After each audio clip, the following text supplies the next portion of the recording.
0% commission, low and fair prices. Download Volta app now. Enjoy Voltastic rides. నమస్కారం, సుమన్ టీవీకి స్వాగతం.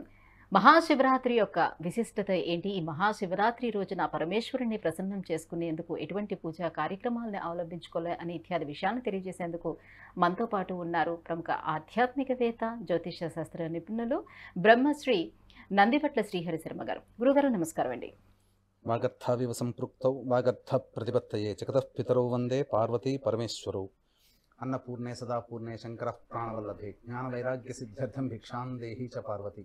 మాతా చ పార్వతీదేవి పితాదేవో మహేశ్వరః బాంధవా శివభక్తాశ్చ స్వదేశో భువనత్రయం.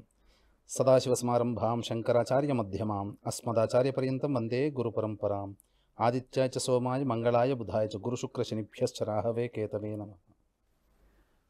శృంగేరి జగద్గురు పీఠాధిపతులు శ్రీ శ్రీ శ్రీ భారతీ తీర్థ మహాస్వాముల వారికి, శ్రీ శ్రీ శ్రీ విధుశేఖర భారతీ తీర్థ మహాస్వాముల వారికి, కంచి కామకోటి పీఠాధిపతులు శ్రీ శ్రీ శ్రీ విజేంద్ర సరస్వతి మహాస్వాముల వారికి ప్రణామములు తెలియజేసుకుంటూ కార్యక్రమాన్ని ప్రారంభిద్దాం. గురుగారు, ఈరోజు శివరాత్రి, ఈ మహాశివరాత్రి యొక్క విశిష్టత ఏంటి? ఈ శివరాత్రి రోజున ఆ పరమేశ్వరుని ప్రసన్నం చేసుకునేందుకు ఎటువంటి పూజలు చేసుకోవాల్సిన అవసరం ఉంటుంది మనకి? మహాశివరాత్రి, జన్మకో శివరాత్రి అంటుంటారు. అయితే వీక్షించేటువంటి సుమన్ టీవీ ప్రేక్షకులకి శివరాత్రి అనగానే మాఘమాసంలో వచ్చేటువంటిది ఆ శివరాత్రినే ప్రధానంగా అనుకుంటారు. కానీ ప్రతి నెలలో కూడా ఒక మాస శివరాత్రి అని ఉంటుంది, పక్ష శివరాత్రి అని ఉంటుంది, నిత్య శివరాత్రి అని కూడా అంటారు, అలాగే మహాశివరాత్రి అని అంటారు. అయితే ఈ శివరాత్రి అనేటువంటి పదము మనకు వాడుక భాషలోకి రావడానికి ప్రధానమైనటువంటిది ప్రతి నెలలో ఒక రోజు అనేటువంటిది మనం నిర్ణయించుకున్నాం శాస్త్ర ప్రకారం. అంటే ఈ శివరాత్రి అనేటువంటిది అత్యంత విశేషమైనటువంటిది మాఘమాసంలో.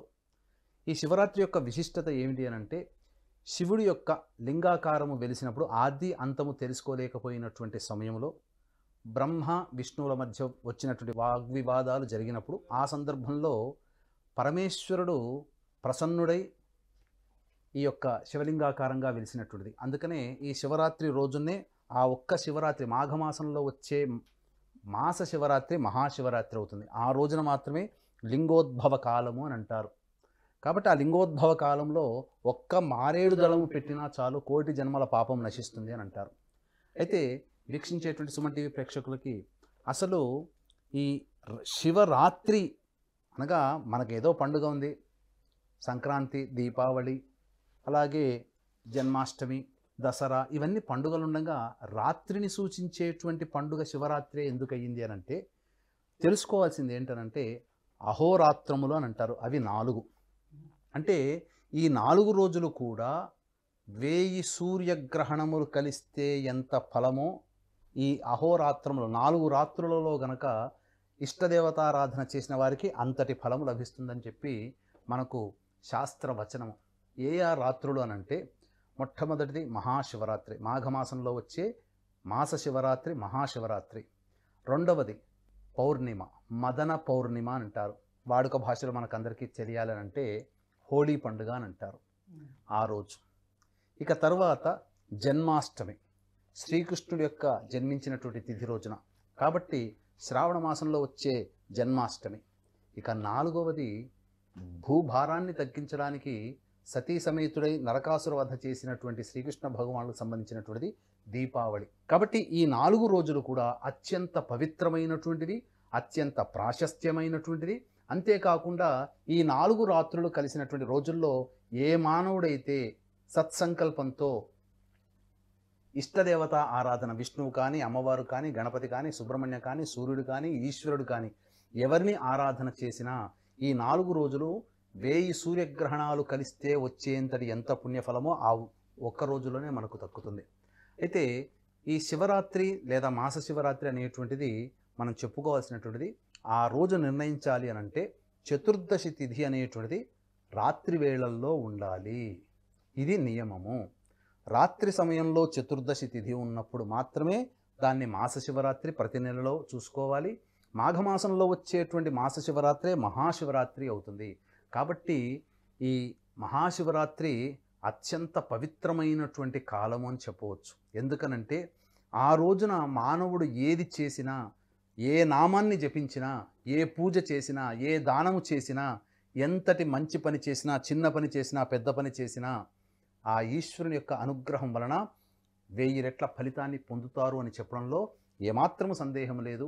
అందుకనే మీరు గమనించుకుంటే ఎప్పుడు ఉపవాసము చేసిన, ఏకాదశి వ్రతము చేసేటువంటి వాళ్ళకి ఎంత భక్తి శ్రద్ధలు ఉంటాయో అలాగే మహాశివరాత్రి రోజున కూడా ప్రతి వ్యక్తి, మనుష్యుడిగా జన్మించినటువంటి ప్రతి వ్యక్తి కూడాను ఉపవాసము నియమాన్ని పాటించుకొని జాగరణ చేసి ఆ ఈశ్వరుని యొక్క నామముతో తూలిపోవాలి, తేలిపోవాలి. అంతటి పవిత్రమైనటువంటి రోజు ఈ శివరాత్రి అని చెప్పడంలో ఏమాత్రం సందేహం లేదు.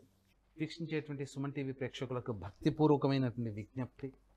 కాశీలో మా స్వంత భవనం శ్రీ శంకర కామాక్షి నిత్యాన్నదాన ఆశ్రమం ఉంది. అది చాలా పురాతనమైనటువంటి భవనం, 100 సంవత్సరాల నాటిది. నదికి అతి దగ్గరలో, కేదారేశ్వర మందిరానికి చాలా దగ్గరలో ఉన్నది.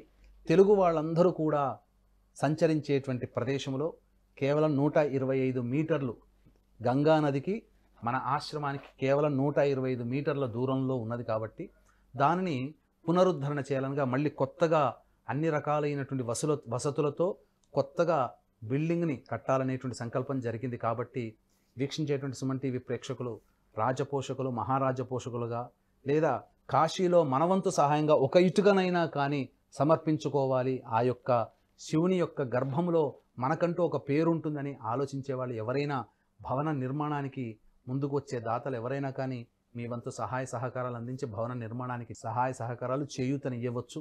అలాగే మహాశివరాత్రి సందర్భంగా 8వ తారీఖు రోజున 121 సార్లు రుద్రపారాయణము, 9వ తారీఖు రోజున 24 హోమాలు, అనగా శని దోషం ఉన్నటువంటి వృషభ, మిథున, కర్కాటక, సింహతుల, వృశ్చిక, మకర, కుంభ, మీన రాశిలో జన్మించినటువంటి వారికి, అలాగే వివాహం కావాల్సినటువంటి అబ్బాయిలకి, అమ్మాయిల కోసమై, అలాగే దాంపత్య సమస్య, సంతాన సమస్య, ఉద్యోగ సమస్య, ధనపరమైనటువంటి సమస్యలతో ఉన్నటువంటి వాళ్ళకందరికీ కూడా ఈ 121 సార్లు రుద్రపారాయణము, 24 హోమాలు అనేటువంటి జరిపించడం జరుగుతుంది. ఎవరైతే ఈ కార్యక్రమంలో పాల్గొంటారో తిరిగి వచ్చే సంవత్సరం మహాశివరాత్రి కల్లా మీ యొక్క కోరిక నెరవేరుతుంది. అది పార్వతీ పరమేశ్వరుల యొక్క అనుజ్ఞగా తీసుకొని ఈ కార్యక్రమంలో మీ యొక్క గోత్రనామాదులు నమోదు చేసుకోవచ్చు. అలాగే మహాశివరాత్రి సందర్భంగా అన్నదానం మా సొంత భవనం శ్రీ శంకర కామాక్షి నిత్యాన్నదాన ఆశ్రమంలో జరుగుతుంది. అన్నదానానికి కూడా సహాయ సహకారాలు అందించేవాళ్ళు ఈ యొక్క కార్యక్రమ తదనంతరం కాంటాక్ట్ చేసి పూర్తి వివరాలు తెలుసుకోవచ్చు. అలాగే ముఖ్యంగా నూతన భవన నిర్మాణం జరుగుతుంది కాబట్టి మీ పేరిట కాశీలో ఒక రూమ్ అనేటువంటిది కూడా ఏర్పాటు చేయడం జరుగుతుంది. కాబట్టి అవకాశం ఉన్నవాళ్ళు మహారాజ పోషకులుగా ఈ యొక్క రూముకి సంబంధించినటువంటి దాతలుగా ఉండదలిచిన వాళ్ళు కూడా ఈ యొక్క కార్యక్రమ తదనంతరం కాంటాక్ట్ చేయవచ్చు. గురుగారు, మహాశివరాత్రి యొక్క విశిష్టతను గురించి, అలాగే శివరాత్రి రోజున శివానుగ్రహం కోసం ఏమేమి చేయాలనే విషయాన్ని తెలియజేసినందుకు ధన్యవాదాలు గురుగారు. సర్వం శ్రీ ఉమామహేశ్వర పరబ్రహ్మార్పణమస్తు.